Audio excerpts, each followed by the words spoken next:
Hey, this is Charles Lewis. Hello, this is Todd Lewis, and welcome to this week's Lewisized Kick in the Pants Photography Money Making video. Here we're going to, over the next 10 minutes, give you what we hope is at least a friendly kick in the pants to help keep you energized and moving toward the goals and dreams that you have for your photography business, and also to give you some fast action tips toward reaching those goals, namely in a wonderful marketing tip for the week. So without further ado, let's jump right into this week's video, starting with the section that we like to do, a motivating quote of the week.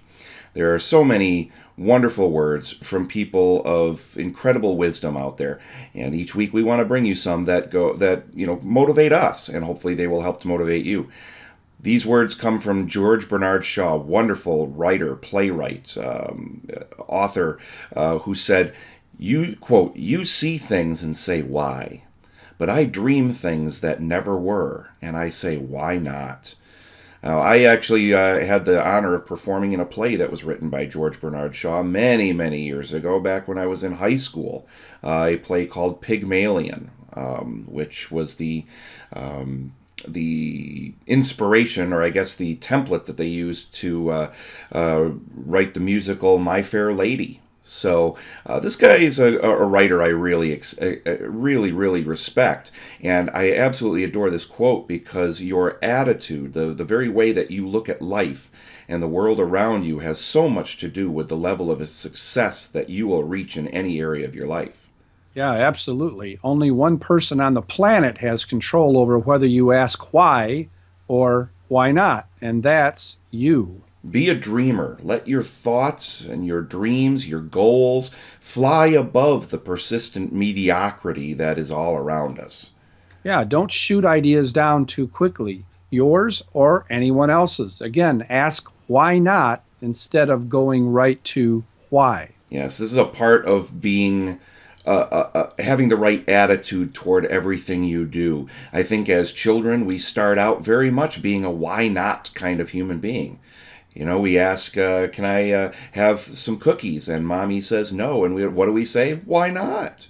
And it's only as we grow up and we get pounded down by some of the negativity that might happen, or we get tired from having to work hard sometimes throughout our life, that we become a why do it person instead of a why not dream it or a why not do it person. So take this quote from George Bernard Shaw, let it be an inspiration to you to dream things that never were, and say, why not do that? Why not make that a reality in my life? It's time for our motivational exercise of the week. Motivation takes exercise. It's a muscle we have to exercise, just like any other muscle in our body. The more you exercise it, the stronger it becomes, the more motivated of a human being you become. This week, I'd like you to read a biography about someone you admire and respect. Biographies are one of my favorite sources of reading material, mainly because they can be extremely motivational, and they can remind us that everyone who has achieved any success has had to go through challenges and overcome great obstacles to get there. Yeah, it's easy to think that some people just have more luck or are in the right place at the right time. But the truth is, successful people persevere. They forge on against odds and sometimes seemingly against the whole world. By reading a biography by someone or about someone that you respect, or someone whose success you would like to emulate, you realize that it wasn't always easy for them, and they can help motivate you by showing that the bumps in the road will lead you to a wonderful destination eventually. Plus, if they're well written, they can be very entertaining. Some of the biographies that I've read that have been particularly motivating and entertaining reads for me are there's one by Steven Spielberg. I think it's called His Life in Movies, or His Life and Movies, or something like that. Wonderful one. I've read it a couple of times. I can't remember the exact title of it now, but another one, Alan Alda, the wonderful actor Alan Alda, has a couple of biographies. His are written in a much more tongue-in-cheek, very creative way. He's an incredible author, incredible writer. Dad, any particular biographies that you've read that you've enjoyed? Yeah, Probably my favorite one is the autobiography of Benjamin Franklin. It's, of course, the wording is very interesting and a little more difficult and challenging to read because the phraseology was different back in the older days. But it really gives you an insight into what made him tick and how he thought and why he achieved such amazing success. I really enjoy that. Excellent. All right. Time for our marketing tip of the week. And more importantly, a fast action one. Something that you can do immediately when this video is done. You can start implementing this fast action marketing tip. Become a headline hound. Now, this is such an important part of marketing because something that will never change, no matter what type of marketing businesses do, is that headlines are one of the most vital parts of any advertising campaign. Yeah. What's a headline? It's the ad for your ad, if you will. It's the large copy that goes at the top of your message. And every good marketing campaign I've ever seen has one. Every single one.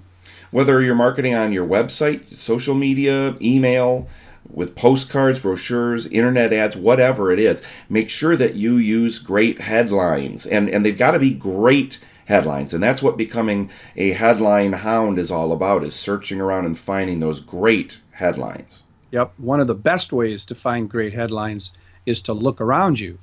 Make note of headlines that you respond to yourself and that you like, and tweak them to fit your photography business, because a lot of the greatest headlines ever written have already been written, and all you have to do is take something that personally affects you, that you say, wow, that drew me in, that grabbed me, there was a benefit there was a reason I should continue reading, and then just tweak that to work for the photography business in your specific situation. And then, of course, what you do is you test these headlines. Once you've found a headline that you really like, the next step is to make sure that it works. So you test it. Online, it's very easy to test, get very quick results, do it for very little or usually no money at all. And within hours, maybe a day or two, you can start to know which headlines work better than other headlines. We don't have time to go into all of that right now, the details of it, but that's why becoming a headline hound is so important, because the difference of one headline versus another headline, where the rest of the marketing message is exactly the same, can affect the response rate of your marketing message by as much as 200 to 400%, sometimes even more. We've had headlines that have pulled 2 to 4 times as much because of the change of a headline. I literally just watched a video from one of the marketers that we study with, who had a headline change that made the difference of 700%. Just by changing a headline. So, Yep. becoming a headline hound is vital. And most photographers miss this, Todd. It's really sad because most photographers, bless our hearts, we're photography kind of people. We don't have a master's degree in marketing. And so unless someone's constantly telling us and reminding us about how important the headline is, we get a little bit soft on that and we kind of forget about it and just maybe put our logo at the top of whatever we're doing, and that's a huge mistake. Time for the goals and planning section of the video. 3 steps here that we want you to do right now, and we want you to pause the video until you have these 3 steps done. First of all, read your goals aloud. Then review your progress. This is a really important step, so don't skip any of these 3 things. Reviewing your progress is very important. Look at how you did last week. And, did you get all the things done that you wanted to get done? If not, what caused you to stall? Make notes of that so that you can make sure those same things don't happen to you again.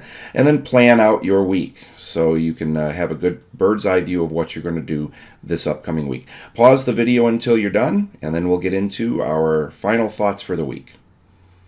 Welcome back. Final thoughts for the week. Hope you've enjoyed the video so far, and we want to leave you with these thoughts as you go into the rest of the week. First of all, do you like what you're doing? Do you love photography? Do you get excited about making a living doing it? It's really important that you're passionate about what you're doing. This is a life devotion here. It's something that will consume a majority of your life, and you will be happier because of it, but only if you truly love it. And remind yourself of that fact even when the going gets tough, and there are times when the going does get tough. And this doesn't mean that you love it all the time. Okay? I mean, the best love affairs in the world are going to have their tumultuous times, and that includes our love affair with photography and with the photography business. But the key is to love it. And the key to love, of course, as far as I'm concerned, is whether you still passionately go after something and want it in your life despite the bad times and the challenges that inevitably will happen. So, love photography. It's a wonderful industry. It really is. It's not without its challenges, but then no industry is. And nothing worth loving is without its challenges as well. So, we'll come to you again next week with another motivational video. Have a wonderful week. Take Bye care. now. Bye bye.